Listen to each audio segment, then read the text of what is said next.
কৃষ্ণ নামে যদি তোমরা কেউ লহ বহুবা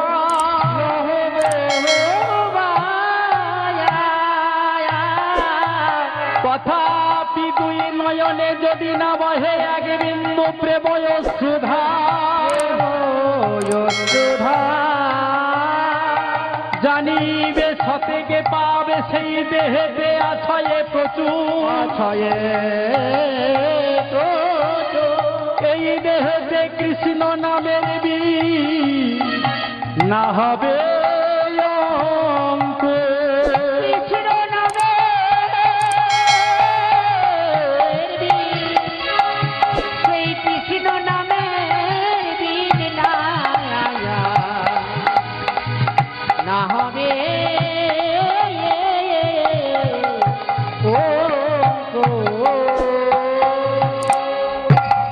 হরি কথা বলতে বলতে কৃষ্ণ কথা বলতে বলতে আমাদের এই পাপিষ্ঠ নয়নে যদি না বিগলিত হয় হরি কথা কৃষ্ণ কথা আস্বাদনে করতে করতে পাবে নয়নে থেকে যদি না এক বিন্দু অশ্রু বর্ষণ হয় না তাহলে জানিবে সতেগে পাবে এই দেহেতে আছয়ে প্রচুর এই দেহে কৃষ্ণ নামের বীজ না হবে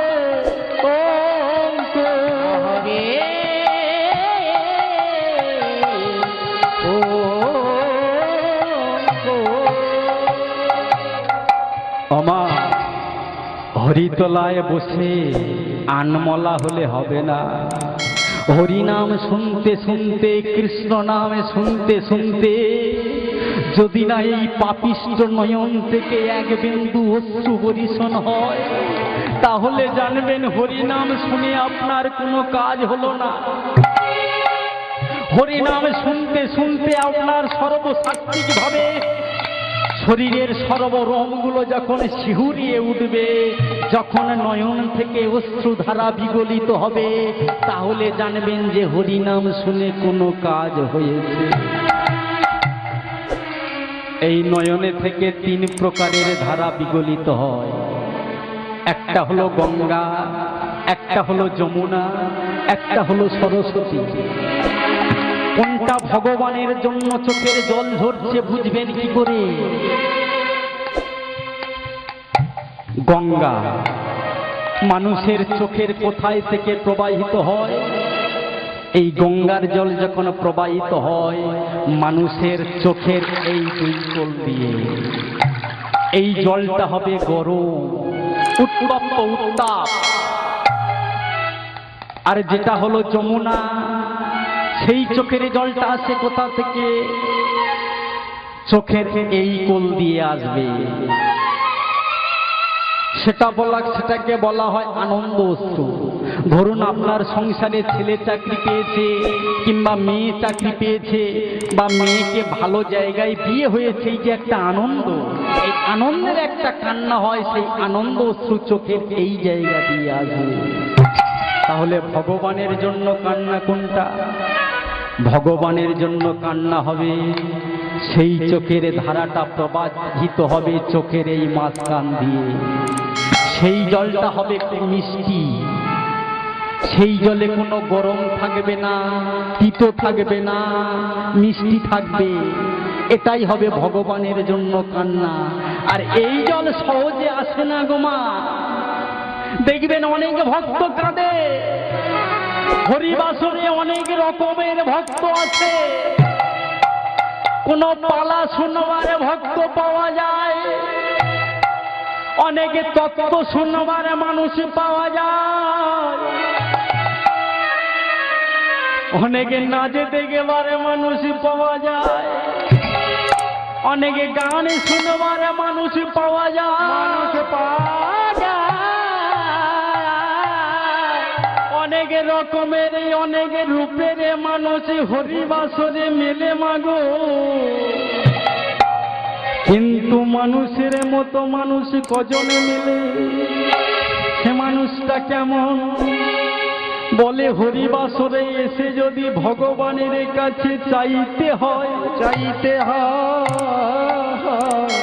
আপনাদের যদি চাওয়া পাওয়া বলে যদি কিছু থাকে, এই জায়গায় আপনারা চেয়ে নিতে পারেন। এমন সুন্দর মধুর হরিবাসরে এসে যে আসনটা আপনি গ্রহণ করেছেন, এই আসনটা হলো মহারাজ পরীক্ষিতের আসন। ওই আসনে আপনি সংকল্প করে বসবেন, আবার উঠে যাওয়ার সময় সংকল্প করে উঠে যাবে। আর ওই আসনে বসে ভক্তি ভরে যদি আপনারা কেউ ভগবানের কাছে চেয়ে নিতে পারেন, ভগবান অনায়াসে আপনাদের দিয়ে দেবে। ভগবান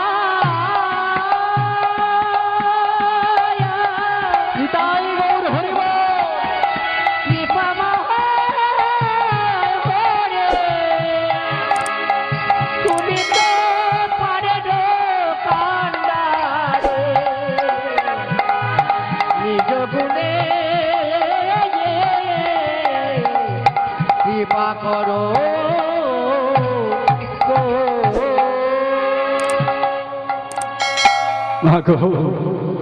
এই হরিবাসরে বসে ভগবানের কাছে চাইবেন ভক্তি ভরে, প্রভু গো এই পৃথিবীতে তোমার কৃপায় তোমার করুণায় পৃথিবীর আলো বাতাস দেখিয়েছ, দিতে যদি হয় তোমার চরণে তুমি একবার ঠাঁই দিও প্রভু। তোমার কাছে টাকা পয়সা কামিনী কাঞ্চনে অর্থ সম্পদ কিছু চাই না দয়া, তোমার চরণে কি যাই জানো প্রভু গো। তোমার চরণে চাওয়া পাওয়া বলতে এ জীবনে আমার কিছু নাই, কিছু না। তোমার চরণে চাওয়া পাওয়া বলতে আমি কি চাই জানো? জানো প্রভু গো, তোমার চরণে আমি একটাই বস্তু ভিক্ষা চাই। কি জানো দয়া, কি যেন চোখের জলে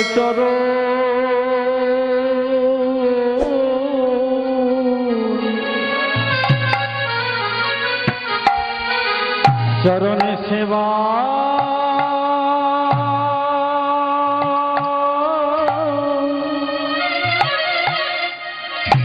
সেবা করিতে পারি।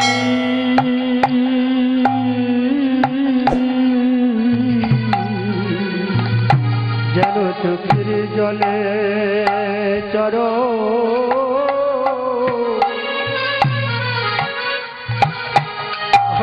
চরণ সেবা করিতে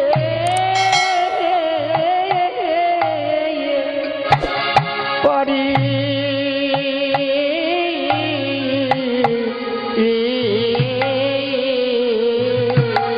প্রভু চোখের জলে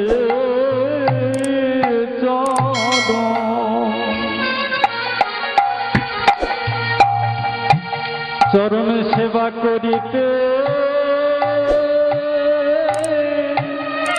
পারি।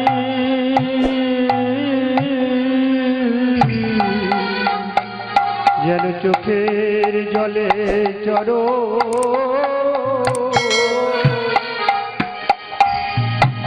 সেবা করিতে পারি।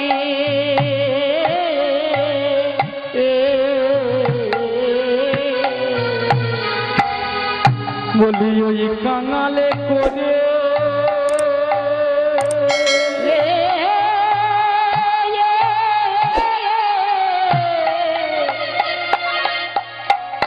কাঙালে করে তুমি জন্মে দিও,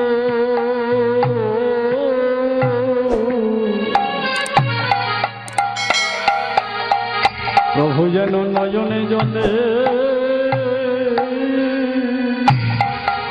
চরণ ধোয়াতে পরে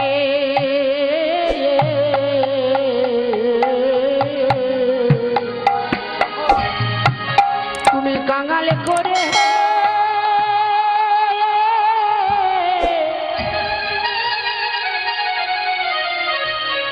কাঙাল করে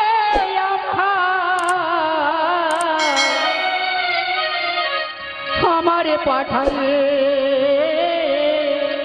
দিও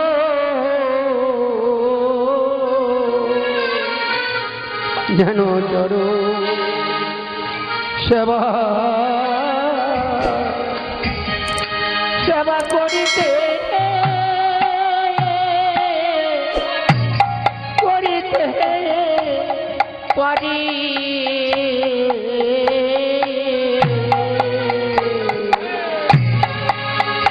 যেন কাঙালে করে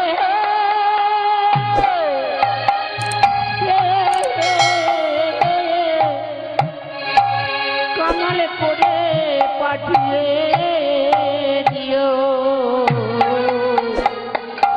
যেন করে সেবা সেবা করিতে পারে যেন পথের কাঙাল করে দিও চরণে সেবা যেন করিতে পারি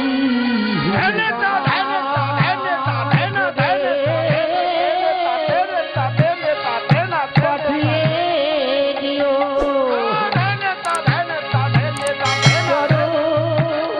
সেবা করিতে পারি পথে কাঙাল করে দিও সেবা করিতে পারি পথের কাঙাল করে দিও সেবা করিতে পারি ওই তোমার চরণে ঠাই আমায় দিও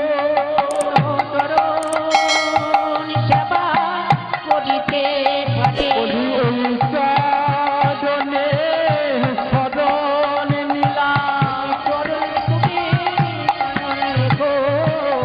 ওই চরণে শরণ নিলাম সেবা যেন করিতে পারে জন্মে নয় জন্মে জন্মে সেবা করিতে পারে জন্মে নয় জন্মে জন্মে সেবা করিতে পারে জন্মে নয় প্রতি জন্মে সেবা করিতে পারে জন্মে নয় জন্মে জন্মে সেবা করিতে নিতাই গৌর হরি বলে সেবা করিতে পারে চরণ সেবা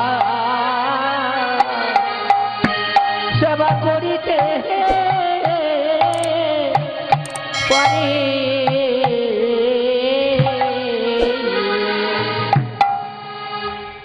মাগো কোটি জনম শ্রবণ করিলে হরিনাম সংকীর্তন তথাপি নাহি মেলে ব্রজের ব্রজেন্দ্র নন্দ কোটি কোটি জন্ম যদি হরিনাম সংকীর্তনে দাস আস্বাদন করি ব্রজের ব্রজেন্দ্র নন্দন ভগবান মিলবে না কেন কুলাঙ্গে পবত্রী জননী কীতার্থ বসুন্ধরা সাবসতী চ ধন্যা নিতন্তে স্বর্গপীত রজস্যাঙ্কুলে বৈষ্ণব নাম ভয়া কোন ভাগ্যে কোন বংশে যদি একটা বৈষ্ণব সন্তানের জন্ম হয় বৈষ্ণব সন্তানের জন্ম সেই সন্তানের দ্বারা সেই বংশে যদি শত শত পুরুষ নরকগামী হয়ে থাকে সেই বৈষ্ণবের সন্তান দ্বারা সেই শত শত পুরুষ নরকগামী থেকে স্বর্গগামী হয়ে যায় আর যদি সেই বংশে যদি কুলাঙ্গার পুত্র জন্ম নেয় 14 পুরুষ যদি স্বর্গধামে থাকে তাকে নিয়ে নরকে পাস করাতে পারে। চাণক্য পণ্ডিত বললেন, এক পুত্র গুণবান সেই তো আনন্দিত, কোটি মূর্খ পুত্র দিয়ে কার্য না হয় কিঞ্চিত। এক চন্দ্র জগতের অন্ধকার হরে লক্ষ লক্ষ তারা এসে সেখানে কি করিতে পারে। মাগো, যেখানে যাই করি না কেন, মাটি যদি না খাঁটি হয় সে মাটিতে চাষ কোনোদিন ভালো হবে না। মাটি অর্থাৎ মা, মা যদি না ভালো হয় সেই মায়ের গর্ভে কাজী নজরুল ইসলাম, বিবেকানন্দ, কবিগুরু রবীন্দ্রনাথ ঠাকুর, ঈশ্বরচন্দ্র বিদ্যাসাগর এদের জন্ম হবে না। আছে অনুকূল চন্দ্র বললেন, এরোপ্লেন আকাশে ওড়ে, নামে কোথায়? যেখানে এয়ারপোর্ট পায় সেখানে এরোপ্লেন নামে। তত্ত্ব কি বলছে? কত মহাপুরুষের পুণ্যবান পুণ্যবান আত্মা আমাদের উপরে ঘুরে বেড়াচ্ছে, প্ল্যাটফর্ম পাচ্ছে না। মাগো, প্ল্যাটফর্ম, মায়ের গর্ভ পাচ্ছে না। সেই জন্য মহাপুরুষরা আর মহাভারতের বুকে জন্ম নিতে পারছে না। মাটি ছিল তো সেই মেদিনীপুর জেলায় বীরসিংহ গ্রামে যে ছেলেটার জন্ম হয়েছিল, যার বাবার নাম ছিল ঠাকুরদাস বন্দ্যোপাধ্যায়, যার মায়ের নাম ছিল ভগবতী দেবী। মাগো, সেই ছেলেটাকে আপনারা নিশ্চয়ই চেনেন। কে বলুন তো? ঈশ্বরচন্দ্র বিদ্যাসাগর। ঈশ্বরচন্দ্র বিদ্যাসাগর যখন প্রথম মাইনের টাকা পেল, কনকনে ঠান্ডা শীতের সময় মা ভগবতী দেবীর জন্য একটা শাল কিনেছে। শালটা কিনে যখন মায়ের হাতে দিয়েছে, মা আমার প্রথম মাইনের টাকা দিয়ে তোমার জন্য একটা শাল দিলাম, এই শালটা তুমি গায়ে দিয়ে শীতটা রক্ষা করো। মা ছেলের দেওয়া শালটা নিয়ে সুন্দর করে যত্ন করে সিন্ধুকের মধ্যে রেখে দিয়েছে। পরের মাসে বিদ্যাসাগর যখন চাকরি থেকে যখন বাড়িতে ফিরে গেলেন, মা ঠান্ডা কনকনে শীতের জ্বালা না সহ্য করতে পেরে কাঁপছে। ছেলে জিজ্ঞাসা করছে, মা আমি তোমার জন্য যে শাল কিনে এনে দিলাম, শালটা তুমি গায়ে দাওনি। মা বলছে, সাগর রে, তুই শুধু তোর মায়ের জন্য একটা শাল কিনে এনে দিয়েছিস, তোর মা ভগবতী এত স্বার্থপর নয় রে।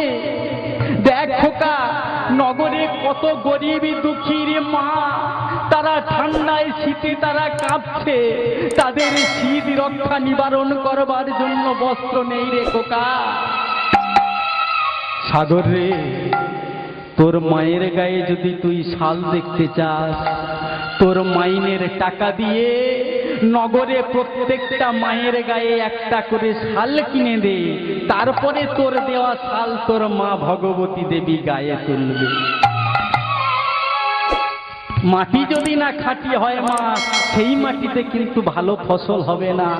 মাটি অর্থাৎ মায়ের গর্ভ যদি না ভালো হয়, সেই গর্ভে কোনোদিন মহাপুরুষ জন্ম নেবে না।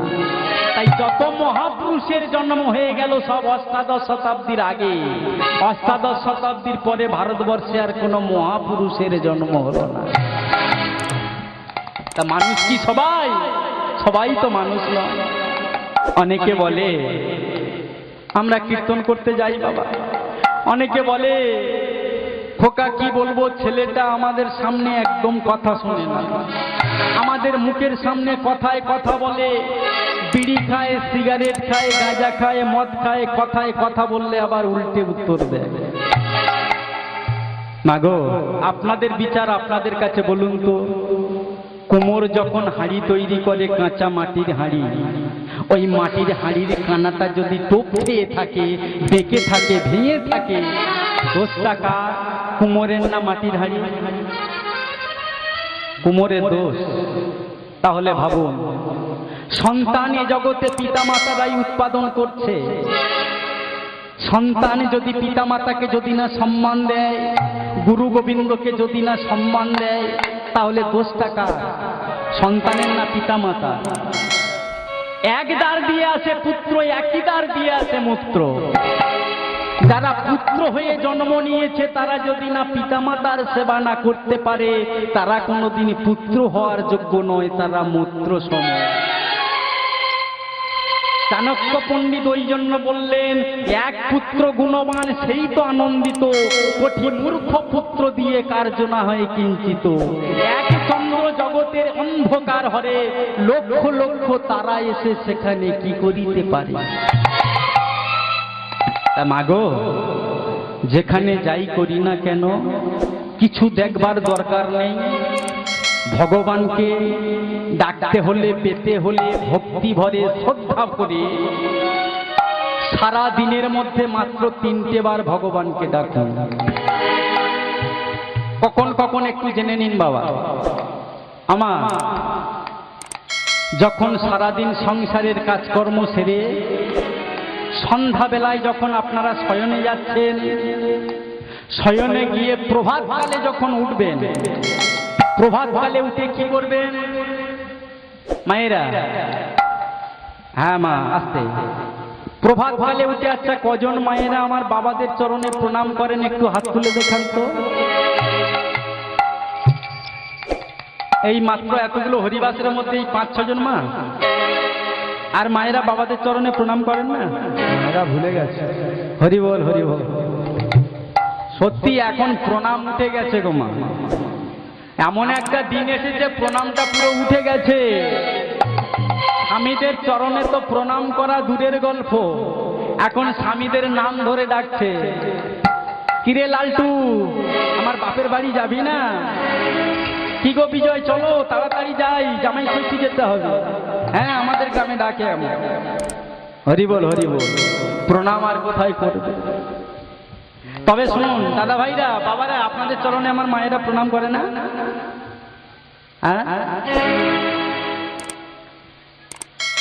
হ্যাঁ মা, ঠিক কথা।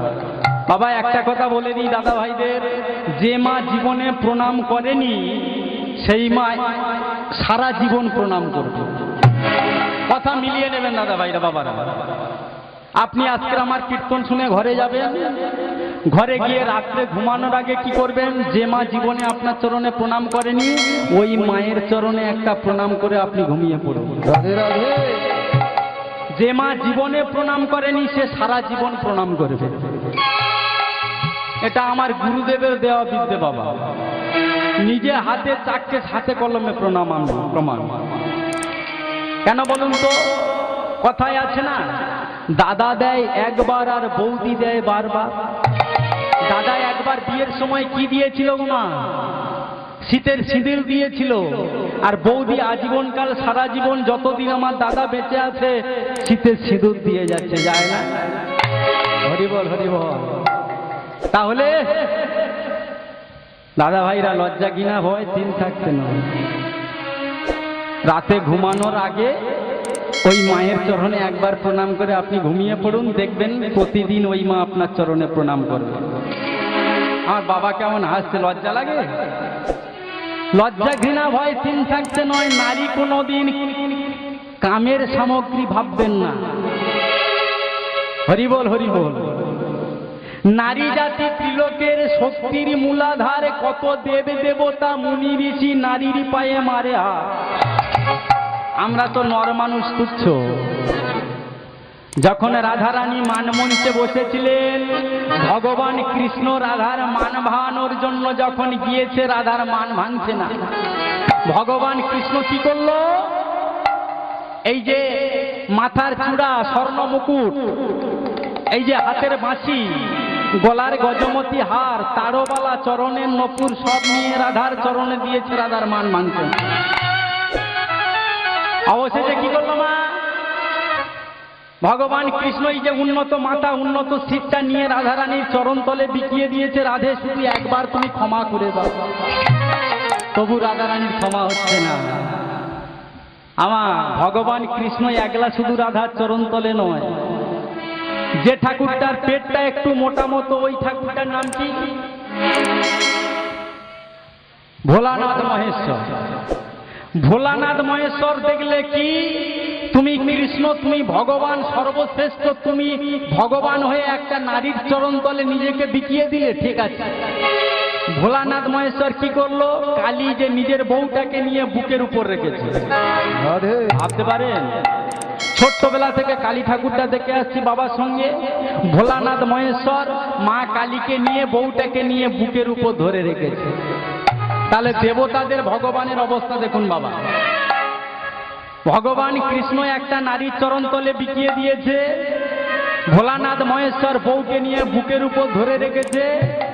আর এখন দুঃখের বিষয়, ইয়ং জেনারেশন ছেলেরা মা যদি বিয়ে করে 2-4 দিন বউয়ের কথা শুনে চলে, মায়েরা সঙ্গে সঙ্গে পরের দিন পাড়ার লোকেদের কাছে গল্প করে, বলে ছেলেটা বিয়ের পরে আমার বউ গারল হয়ে গেছে। হরি বল, হরি বল। ভাবতে পারেন? ভগবান কৃষ্ণ রাধার চরণ তলে শুয়ে আছে, দেবাদিদেব ভোলানাথ মহেশ্বর বউটাকে নিয়ে বুকের উপর ধরে আছে।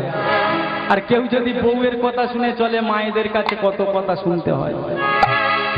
তাই মহাজন বলছে, নারী কি? নারী জাতি ত্রিলোকের শক্তির মূলাধার, কত দেবে দেবতা মুনি ঋষি নারীর পায়ে মারে হাত। নারী দুর্গা, নারী কালী, নারী আবার হয় ভূপালী, নারীর পায়ে দেয় অঞ্জলি স্বয়ং কৃষ্ণ মূলাধার। নারী আবার হয়ে বক্র, মাথায় ঘুরবে কালের চক্র, চক্রধারীর পক্ষে চক্র আবার হাতে রাখা ভার।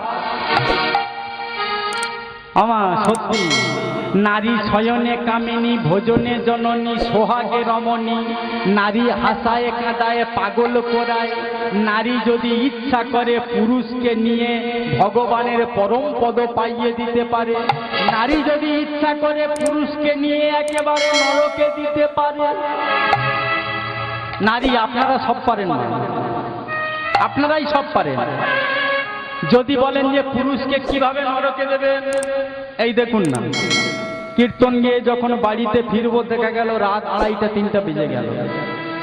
বাড়িতে যখন ঢুকবো, বউকে এবার খুব ভালোবাসি, সেখানে গিয়ে বলবো, ওগো দেখো অনেক দূর থেকে কীর্তন গিয়ে এসেছি, তাড়াতাড়ি ওঠো, উঠে 1 গ্লাস জল দাও, খেয়ে নি। ঘুমে কিন্তু বা চোখটা ঢুলু ঢুলু। বউ এবার উঠলো, বিশ্বাস করে জল দিল, জলের সঙ্গে আমাকে নরকে পাঠানোর জন্য। এবারে জলের সঙ্গে যদি 2-4 ফোঁটা বিষ ফেলে দিয়ে আর গ্লুকন্ডি ভেবে আমাকে ধরিয়ে দেয়, আমি বিশ্বাস করে খেয়ে নিলাম। তাহলে নারী যদি পারে পুরুষকে নিয়ে একেবারে নরকে দিতে পারে, আর নারী যদি পারে পুরুষকে ভজন সাধনের দ্বারা ভগবানের পরম পাইয়ে দিতে পারে। তাই একা একা নাই হয় রস আস্বাদন, এক রস আস্বাদন হেতু 2 দেহ ধারণ। এই যে হরিনাম মা শুনতে এসেছেন, একা একা হবে না। এমন হরিবাসরে বসেছেন, বাবাকে সঙ্গে আনুন, বাবার বাম দিকে বসে যুগলে রস আস্বাদন করুন, দেখবেন ভগবানের কৃপা অনায়াসে হবে। আর বাবাদের বলছি, একা একা হবে না, মায়েদেরকে হরিবাসরে এনে বাম দিকে বসিয়ে একা একা না হবে না রস, যুগলে রস আস্বাদন করুন, অনায়াসে গোবিন্দ কৃপা হবে। তাই দেবতারা একা একা কেউ নেই, যেখানে লক্ষ্মী সেখানে নারায়ণ, যেখানে ভোলানাথ মহেশ্বর তার পাশে পার্বতী দুর্গা, যেখানে ব্রহ্মা তার পাশে সাবিত্রী, কেউ একা একা নেই। তাহলে দেখুন কোথায় কোন দেবতা কেমন ভাবে রস আস্বাদন করতে, দেখুন। হরিবল হরিবল, একা একা হবে না। লক্ষ্মীর পাশে নারায়ণ দেখো, সীতার পাশে রাম, হরের পাশে গৌরী দেখো, রাধার পাশে শ্যাম। লক্ষ্মীর পাশে নারায়ণ